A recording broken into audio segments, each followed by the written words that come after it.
Toronto was a rainbow of color as the 35th annual Pride Parade made its way through city streets. Internationally recognized parade marshals like David Furnish and Cyndi Lauper led the procession, joined by Canadian politicians from all levels of government.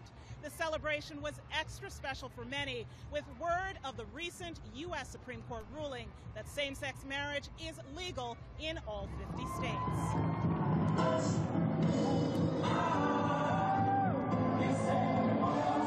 Tell me why it was important for you to be here, Mr. Tory. Well, I was elected to be the mayor of all the people, and I was elected to kind of promote what are very Canadian values, but also Toronto values, which is that we celebrate who we are, we celebrate our differences, we celebrate how we live together in this country. For Tory, taking part in his first Pride Parade as mayor of Canada's most populated and diverse city sends an important message about inclusivity. We have a unique city here where people have come from around the world with all different faiths and colors and religions and creeds and also sexual orientations, and live peacefully together and have a great city. Oh, what a wonderful celebration. It really pulls everyone together, our celebration of diverse identity, our support of each other, our pride in the rights and freedoms that make Canada great. This is what today is all about. The biggest Pride Parade in all of North America. It's about celebrating human rights, and it's what we're all about as New Democrats. Why is it important for you to be here in Toronto, your hometown? It's fantastic. It's just great. So proud to be here. It's a great day. The rain's not dampening our spirits. Among the other high-profile international grand marshals at this year's Pride, 80s music icon Cyndi Lauper, Russian activists Pussy Riot, and Bollywood star Selena Jaitley. This year was the 35th edition, and we wanted to make it very special by having some real meaningful conversation with a lot of big headliners from our community or allies of our community, and we succeeded doing this.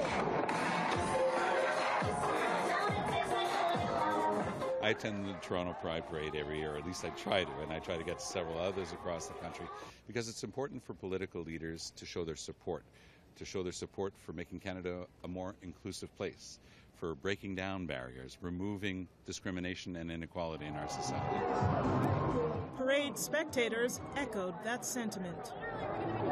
Tell me why you're here for Pride today. I'm here for Pride this year to come with my best friend who's newly out, and this is her first Pride this year. It's my third Pride, and I'm here just to be proud of who I am and who we are and everything like that. We never miss it. We moved out of the city a couple years ago, and we always come back.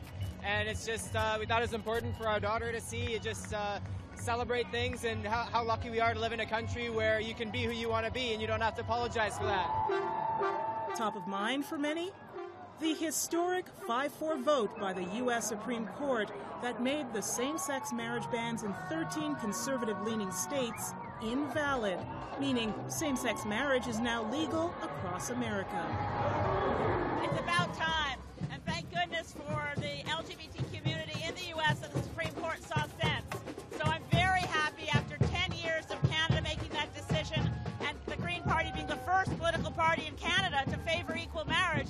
This is a great day for North America. It's a great decision, and it's interesting to see the U.S. Supreme Court changing its approach a little bit, trying to say, well, the Constitution is a living document, and it has to evolve with society. Canada was a leader. We did it 10 years ago. It's about time the rest of the world caught up. But look at it. There's nothing as wonderful as being in the city where same-sex marriage was done first legally, and it fills our hearts and it fills our city with pride.